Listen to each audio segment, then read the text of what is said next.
say you have a husband or a wife. You want to help them materially. They're in a material body and they need material shelter and protection and care and education and whatever.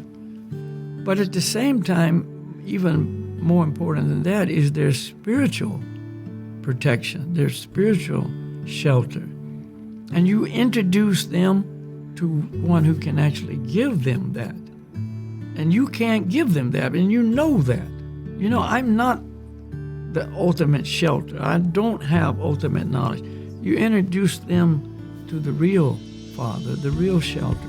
In other words, you introduce them to the real relationship that will provide them with the ultimate relationship of all levels, all their needs, all their guidelines.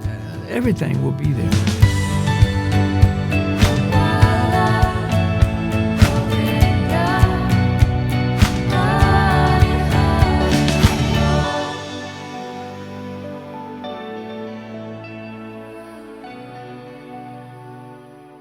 So, I guess a direction to go would be spiritual relationships. You know, there's always, well, let's start like this. You know, we're all of us used to living our life from before we come to spiritual life. You know, with more or less material relationships or to some level. And I was just interested in learning more about it, wanting to hear about and know what makes a real spiritual relationship different from the material relationships, and how we can really, for example, our relationship to our parents, you know, to our family, how, you know, that attachment and that relationship can actually be turned into something genuine and spiritual, and how we can really help them, and how we know if a relationship is on a spiritual basis or a material basis. And yeah, I don't know. It's hard to. I don't know where to start really, but that's anyway where I'm, you know, wanting to discuss a bit. Well, one thing to understand is for the relationship to be fruitful, it must be a two-way exchange, either material or spiritual. Yeah. I mean, we all have relationships with everything, but unless there's some reciprocal relationship on the other side, then we're exchanging, you know, interest and feelings and emotions and care and et cetera, then it's not going to go very far. Like a business relationship, by default, we're in some relationship due to some business, and it's just basically that. It's business. Yeah. And as long as it's, you know, good for the business, so to speak, then, you know, we keep it, and when it's not good for the business, we kind of move away from it. You know, like in America, there's all kinds of layoffs now, especially in the CEO, the corporate world. Not CEO, corporate world. The CEO's the ones doing it. He's the ones laying the people off.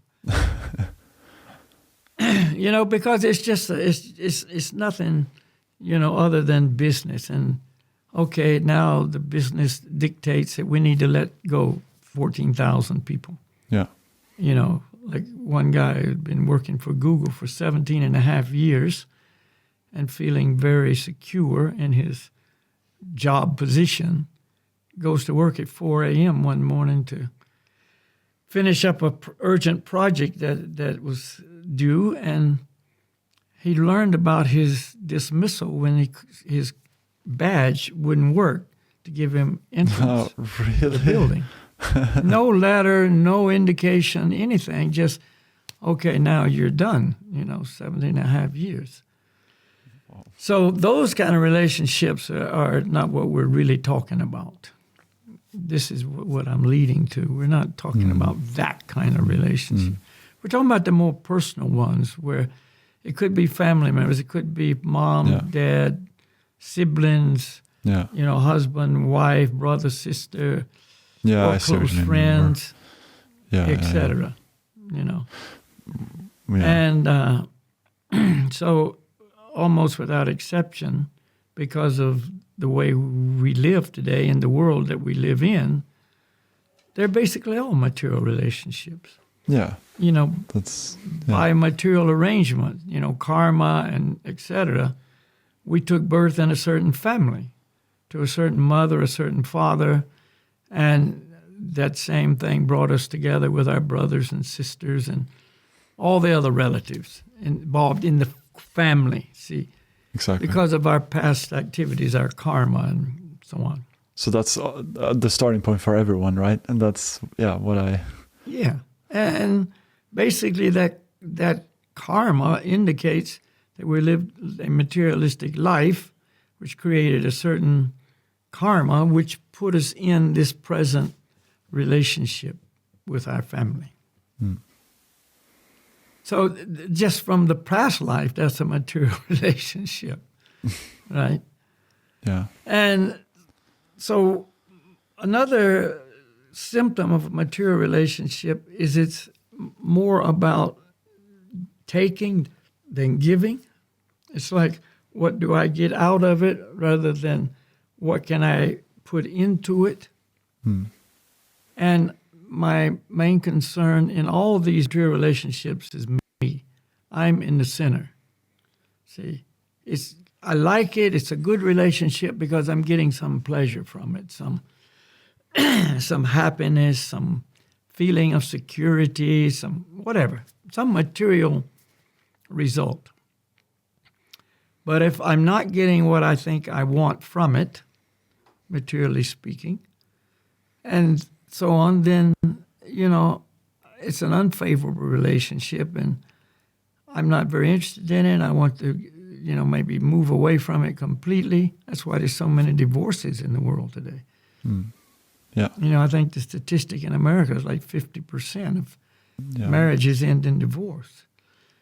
Simply because it looked good in the beginning. It may have been, sensually pleasurable and so on. But as time went on, familiarity breeds contempt and, lust turns into anger and, the joy fades into, the other side of joy, which is a bummer. And so let's just call it off. It's not worth it. I'm not going to sit here and struggle with this. I'll go find another situation that's more pleasurable. Anyway, all that's material relationships. But basically, if you boil it down, I'm in the center and everyone and everything is for my enjoyment, my exploitation, my control, my manipulation, et cetera, et cetera. And that's just general. That's greater and lesser degrees of that in any specific relationship. Yeah. But basically, that's the idea, But could that also be, because you said, finding shelter, and then it came to my mind. I mean, that's, how about the relationship with you and a parent? Or as you, grow up, you might feel, that you're still attached to your mother and seeking shelter in her, based on maybe more a material platform. Like, is that also, or how? Well, yeah, that's just kind of built in, we all need shelter. And so we're going to find shelter where we can. And by nature's arrangement, parents are the security and the shelter for the kids. Yeah. Not only do they provide us with the food and the house and the clothes and et cetera, but there's a certain feeling of protection there. Yeah. And, a need for their love and for their, approval or their warmth. And I mean, that's just the way nature's arrangement is, to keep things good enough that we can survive. Exactly. And so some cultures have a very tight-knit family relationship. And in the more advanced cultures, those kind of family relationships are almost gone. You know, mom's working, dad's working, I'm home alone and stuck with the TV. Well, it used to be TV, now it's the devices, you know, of all genders and and et cetera, et cetera. So all of that, you know, shelter's really not there, and that's what people are feeling. You know, my family's not really giving me shelter. They're not really protecting me from all the influences that are taking me in a bad direction of life. Because number one, maybe they don't care, or number two, they don't have time.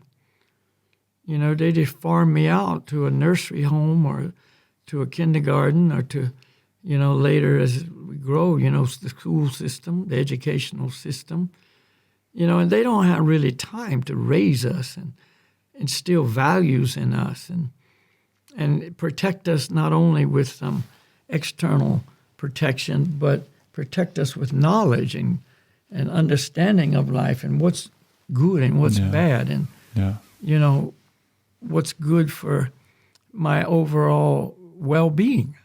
They don't have time for that, number one, and because their parents didn't have time for that as we progress in this direction, you know, they didn't get that training either. You know, so they really don't have that education, that wisdom to pass it on. And, you know, it's become normal now not to even go in that direction. You know, so all the natural instincts and so on have just been kind of overridden by all these material conceptions of necessities of life. And, you know, so all of it, but it's all in this realm of material relationships. We haven't gone away from that yet. You know, so there's many levels to this. So even the old style relationships in family were much more healthy for all members of the family. You know, kids were taken care of by grandparents a lot. You know, like I was, my grandmother and grandfather.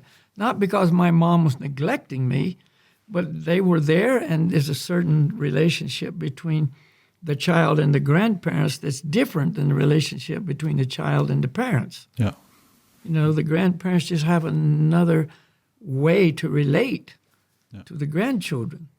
But it's all nourishing. It was all giving me, you know, or whoever, giving us a sense of, you know, belonging and being and, you know, some foundation of clarity of who, you know, or what I should say was more important and what was less, you know. But so if you destroy that system, which is nature's system, then you just leave individuals to the vulnerability of the world, so to speak. You know, and the predators are far and wide. And now parents have even become more and more predators of their own children. So it's not a good thing, you know, but we also understand that just the family relationship, no matter how good it is not good enough. Exactly. You know, because it's still a material thing, and it's a false security. It's a false feeling of, you know, belonging, and, you know, it's not really the love that we, the spirit soul, need. And it's so temporary, and very quickly, you know, the grandparents die. And then a little further down the road, the parents die. You know, and so it's been taken away from me. But because one thing that's, you know, some people might feel, and I have a friend who's perhaps a little bit in that category, that because you're in your childhood, you know, maybe your parents were very young, or they didn't have the knowledge, they didn't, you know, do it right, and then when you're grown up, because you had the lack of support and shelter from your family, then instead you start to place that on other people and start to look for that, like you said, because you didn't have the material, like position or material situation in which you could find shelter. You start to find shelter, in other people and in different places when you grow up, and because you start to fill that that hole or that whatever you're longing for. But like you say, that even that it's not enough. It's We're going to look for shelter and protection and love and care and I like them and they like me, and I feel like I'm special to somebody, and somebody's like a real family is the kids feel that the parents view them as something special because they do. Yeah. And you view your parents as something special because they are. Nobody can replace parents. That's, again, it's nature's arrangements to keep everything in harmony and healthy, just on a material level. So if you read Vedic scriptures about families, it was more like that. Yeah. It was not just this modern day destroy the family, destroy the culture agenda, and just leave the kids vulnerable to be exploited the way we want to exploit them, use them for our own ends. See, if you got that family unit, you're protected within that unit, and some outside, personalities, they just can't come in and take you away. You're protected. Mom's going to say, no, you can't do that. Yeah. Stay away from these people. They're a bad influence on you. They just can't come crashing in. The father's there to protect you, etc. And just like... But what's happened now is they've turned children's lives over to the internet. Exactly, that's what I was going to say. And social media. And so parents have lost their position, and kids don't want them involved in their life. Yeah, and a lot of... stay out of my life. And a lot of bad people come crashing into their lives and take them away, the consciousness-wise. Yeah, there's one site, I don't even want to go there. We don't have time to go into all these details. But there's one site I recently heard about, just unbelievable. And all these young kids are going on it. But anyway, we won't go there. So, but that doesn't remove the need for all those things. The love, the care, the protection, the shelter, the feeling special, to have someone that you can trust, to have someone that you can turn to, to open your heart to just, say, can you help me through this situation, et cetera, et cetera. It's kind of like... and maybe grandma and grandpa got a more receptive ear than the parents. Yeah. They're seeing it. I used to tell things to my grandmother I wouldn't tell to my parents. Right. Because it was just a different relationship. But anyway, how it was and how it is now it's just not the same. So even that, that's why yeah, sorry. Go ahead. No, just like even that is not... It's not necessarily a spiritual life or situation or family situation, but it's a material setup in which to make your spiritual life easy and possible, frankly. Well, then if your parents were themselves spiritual, in other words, they recognize there's a God. I mean, that's a rare thing now. to recognize there is a God, there is a supreme person, that we're his children, we're subordinate to. We should try to please him, and then they may have their various faiths that they follow, their, quote, religions, if you want. They may be following various branches of Christianity or, Islam or, Judaism or, our Vedic teachings, modern people call it Hinduism or whatever.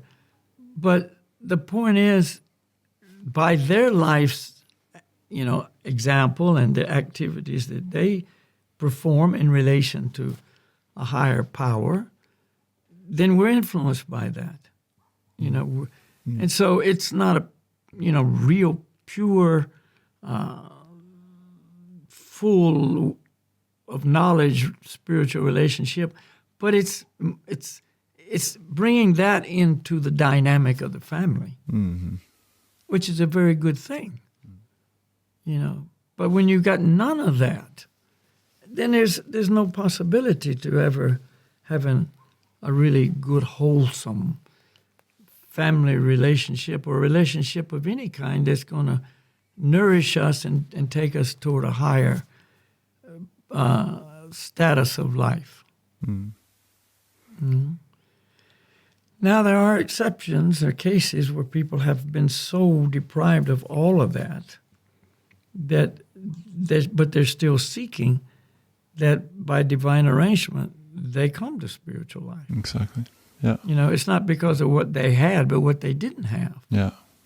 You know, and so they weren't brought there by any means other than desperation or emptiness or, you know, a need to, and God knows our hearts, and He can take us in that direction from this foundation or background. But I guess sometimes such people could have the tendency to, you know, you didn't have the material situation that was beneficial for you. You're missing that. You're starting to come to spiritual life, but then you're still trying to look for that material situation where you can find shelter. Like you're looking for, you know, that mother that you never really had, or the father that you never really had. Yeah, you so see what I you mean? can make your new group wherever you might come to. Yeah, your like, new family. Exactly, and yeah. And so it's still not where it's supposed to be. So that's when you need a true teacher, if he's representing a spiritual teaching, to actually explain these things. And, you know, not standing on some kind of pedestal, but our teachings are really more complete, I would say, and give more information and present more knowledge than others, because we have more to draw from, and we can explain more in detail, you know. But a spiritual relationship is when you actually see, number one, yourself as spirit soul. That I'm the person. It's not my body, it's not my mind, it's me, the spirit soul. I'm the person. And when you have a relationship with another person, you see them as the spiritual person they are inside their material bodies. So you're seeing spirit souls in designated bodies rather than the bodies.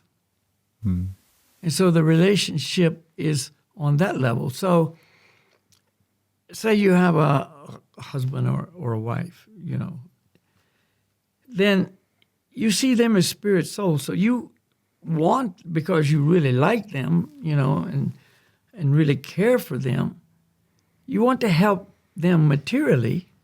See, you do, because, you know, this is, you know, they're in a material body and they need material shelter and protection and care and education and whatever. But at the same time, even more important than that is their spiritual protection, their spiritual shelter. And you introduce them to one who can actually give them that. And you can't give them that, and you know that. You know, I'm not the ultimate shelter. I don't have ultimate knowledge. You introduce them to the real Father, the real shelter, the real protector, the real care, and person who really cares and loves. And in other words, you introduce them to the real relationship that will provide them with the ultimate relationship of all levels, all their needs, all their guidelines, everything will be there, you know, that they can be guided, they can be educated, they can be cared for, they can feel happiness and joy and so on. But that doesn't mean you just back out and say, okay, now I'm relieved of all my responsibility. No, you're there for them. Let's do this together. This is a family. So it's still back to a family, but now it's a spiritually based family. And they may be biologically connected through family, or they may not. See, it's not like biological fathers and mothers, and so it may be friends. It may be people you've just, met along the way, and your common interest is in spiritual development and spiritual, activities and so on. But they're still family. It's still the Lord's family. So we're all one part of one big universal family.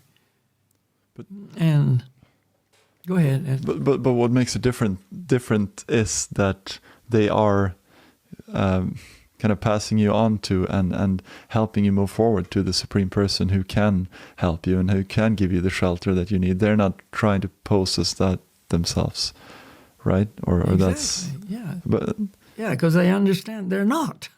I can't really protect you, but I can introduce you to someone who can, and I can tell you things that you can do in this lifetime to increase and perfect that relationship. So it goes back to the beginning of the conversation, relationships. Yeah, because we need relationships and we need family, right? But and it's not a bad thing. It's just a matter of, like you reminded me about, isn't that the same as a relationship to a spiritual master, that they're not trying to pose as the perfect person for you. If you just love them, then it'll all be fine. But they're introducing you to the shelter of the Supreme Person. They're kind of... Yes. And that's what a real spiritual master will tell you. Yeah. I mean, that's made very clear from the beginning. Yeah. But if it's on a pseudo level, they want you to worship them. That's the false guru trap. Yeah. Just worship me. I am the Lord. They may say it directly or they may not say it at all. They may refer to another person that's above them, but they really want you. They're using the Lord to get you to worship them. Yeah, and serve them and serve them, give them your money, your life, basically. Yeah. So family is good, and we need it, but it has to be, a spiritually based family for it to be the most beneficial. So family attachments, as we know them today, are obstacles to real spiritual life. Because I may do things which aren't good for me spiritually because of the attachment to a material situation. Yeah. I knew one person was telling me that, he and his father were quite close, and they used to go, his father was a big fan of drinking, and they go out and drink together, and, and et cetera, et cetera. And then, he got involved in, this bhakti yoga process and understood, how he should live his life, and gave up intoxication and other things. And he was in another country, so when he came back home, his father was waiting for him. Here comes his drinking partner, And so, but of course, now he doesn't drink, and he was telling his father, what his new direction in life was, and his father was so angry. He says, I don't care what religion you follow. That doesn't matter. You can believe anything you want. But what really upsets me is now I don't have anybody to drink with. Okay. So that's how he saw his son. Yeah. So it's like, I enjoy drinking with you. He's got that fatherly feeling toward his son. I'm drinking with my son. Any father, when he does things with his child, it's a wonderful feeling. Oh, let's go skiing together. And maybe the kid doesn't ski very well because they're just growing up, but he'll sacrifice those amazing days just to go out with his kid, and have a good time together. See, so it's whether it's skiing or whether it's drinking or whether it's whatever, that's the relationship. I want to enjoy with you. So it's still a material enjoyment kind of thing. And I've been doing it. So the father that I was referring to, didn't have anybody to drink with now. See, if he had understand, he's saying, great, I wish you success. You don't drink. I still do. I'm still stuck in that, lifestyle. But I'm so happy for you. That kind of thing, Yeah. But they don't see it like that because, they're so far away. Yeah. So in a Vedic family, if you will, meaning those who follow these teachings, from the birth of the child and let's just say from the marriage of the couple, that should have been made clear that this is what we're going to do in our life, and let's do it together. This is where I'm trying to go in my life, and the other one should feel the same. So let's do this together. Let's help each other. Let's support each other. When one falls down, the other one picks him up. And one, is tolerant and waits for the other one who's going a little slower, and vice versa. And, when the child comes, they've made a decision. We want to bring a spirit soul into this family to, give them an opportunity of a human birth so they can, learn this truth and be influenced by us to adopt this way of life and understand who they are, who the Lord is, and, begin, from the very beginning, developing this relationship. And if more children come, they all are in that same environment. And so it's still family life, and there can still be grandmothers and grandfathers and, mothers and fathers and siblings and so on. But they're all connected in that way. Also, they've got their material relationships, but they're connected on that spiritual level. And that's how it is intended. Use this human form of life. You've got natural tendencies to have these relationships and so on, but let the Lord be the center of that, and let that whole unit, that whole structure, amplify everybody's spiritual proclivity. And if you see that it doesn't, then you probably can know that it's more of a materially based relationship. It's not really on a spiritual level. Well, definitely so that's a way to tell. And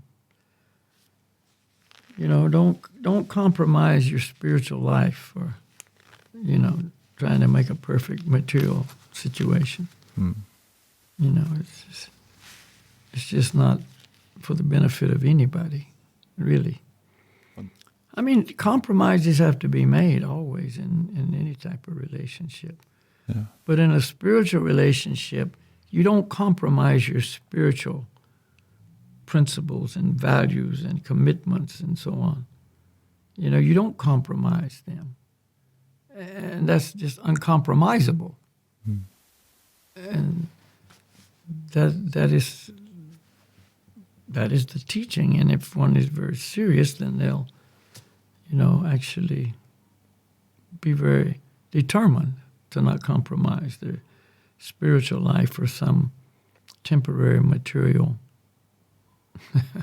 whatever you want to call it. Well, which could include pleasing the parents or pleasing your family, your biological family. That could be another material kind of gain that you get from it. But they're not the ones that you need to please eventually and finally in the end. And pleasing them won't make neither them or you happy, really. Yeah. I mean, if people try to please a materialist, no matter what their position is in the material relationship, you'll never have a spiritual life. Because you always got to compromise your spiritual values for pleasing them. Like my friend I was referring to, would have had to drink with his father. Yeah, to please him. But he's already made a strong, determined commitment to not drinking. So if he wants to compromise his, okay, so while I'm home with you, I'll drink. Well, he's now fallen away from his commitment, his spiritual commitment. Mm. Yeah. I mean, that's an extreme example, but, there's all different levels. Yeah. So, So, just like, I guess what as maybe a summary or a final question, so what does a person do if they feel that they haven't had that, which most of us feel, honestly, that we haven't had the perfect parents and we're looking still for that security and that shelter in different people, and we find a little bit here and a little bit there. Really, if you're really seriously looking for information to lead you in that way, or let's just say information that will give you a better life, because you're not even thinking spiritual. But again, the Lord knows that, and He can arrange little things along the way, to give you a little nudge, a little encouragement, a little bend in the road to take you in a spiritual direction, And why isn't it happening more? Because, people are so far away from that, they don't even want that. Even when they get the opportunities, either externally or internally, they refuse it. They don't want it. I don't, that's not what I'm looking for,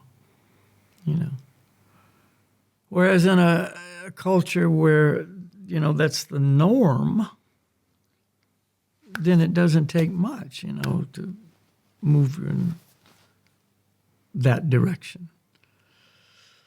Let's just say you live. I got to go. Things are running out of time. We'll talk about it more. Yeah. Because I have an appointment. That's why. Yeah. Okay. I got to kind of cut it short. And these things can go on. And if people have any questions, send them in, and that can be our topic of discussion. Yeah. For that day. Yeah. We're open. We're here to hear what you are interested in, and maybe you've had these difficult backgrounds, beginnings, and, we're very, very willing to talk about these things from the Vedic viewpoint. Yeah. That's usually That's usually where it starts, because I talk to people at our classes here, or so that's also So let us go Ranga Hari Bol a little bit. Go Ranga Hari Bol, go Ranga Hari Bol, go Ranga Hari Bol, go Ranga Hari Bol.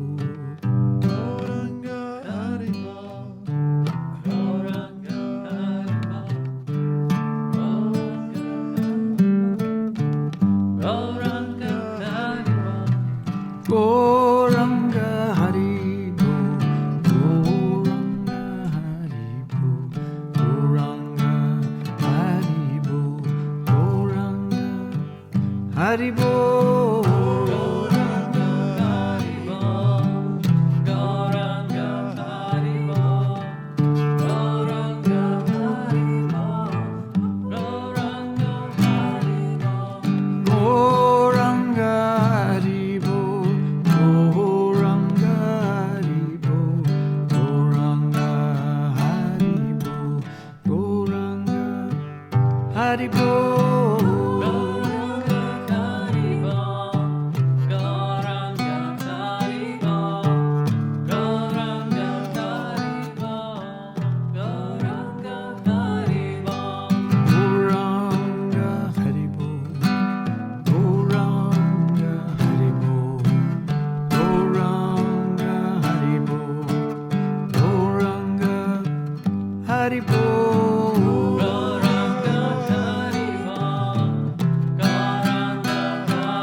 Hari Hari Bol. Hari. Yeah, so we can talk more on this subject. It's an interesting subject, but Yeah. and Yeah. important. Yeah, we're trying to make it short, but it's it's also we want to do it thoroughly and fully and give an explanation for things. So that's the issue. Yeah, we can talk it more. True. Okay, Ruben, thank you so much. Thank you, Welke. I'll leave We'll you see to you appointment. next time. Yeah. See you next week. All the best. Thank you very much. Haribol.